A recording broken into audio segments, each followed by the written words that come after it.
Sejanje sovraštva, primitivizem in relativizacija zgodovinskih zločinov, to so ostri odzivi iz največje koalicijske stranke Gibanje Svoboda, ki se vrstijo potem, ko je podjetnik Aleš Štransar na spletu premijer Roberta Goloba primerjal z italijanskim diktatorjem med drugo svetovno vojno Benitom Mussolinijem. Podobnega so, ko je Italijo uničil leta 1945, obesili z glavo navzdol, je zapisal Štransar. Zgroženo se je odzval tudi premijer, ki meni, da lahko takšen zapis resno ogrozi njegovo varnost in varnost njegovih bližnjih, ter da takšnih besed ni mogoče razumeti drugače kot poziv k likvidaciji. Žiga Bonča. Podjetnik Štransar premijeja Goloba vidi kot antislovenec, ki je uzakonil krajo davkoplačevalskega denarja in laž pretvoril v vrlino.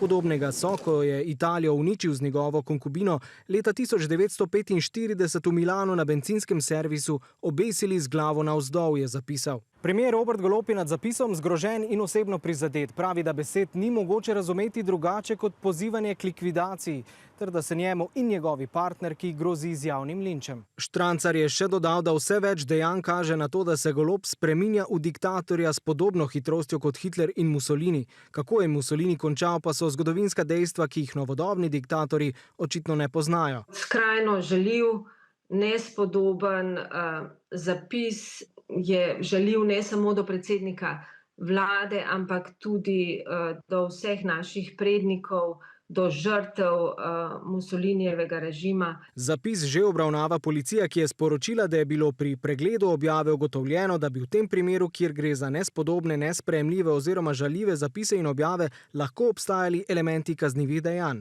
V Svobodi pa že razmišljajo o kazenski ovadbi. Mislim, da smo Slovenke in Slovenci pravzaprav tudi siti tovrstnega komuniciranja.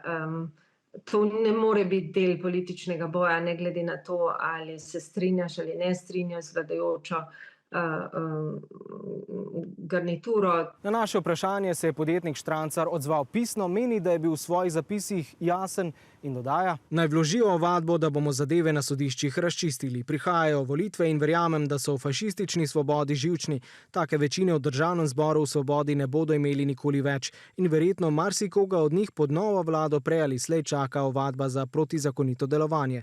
Najprej seveda predsednika vlade. Za frustriranost, majhnost, omejenost, tako je zapise pospremil podpredsednik Svobode, ki je prepričan, da na desni politični strani poteka paničen boj za preživetje in oblast. Da je to novo odnos slovenske desnice, dodaja koordinatorica Levice.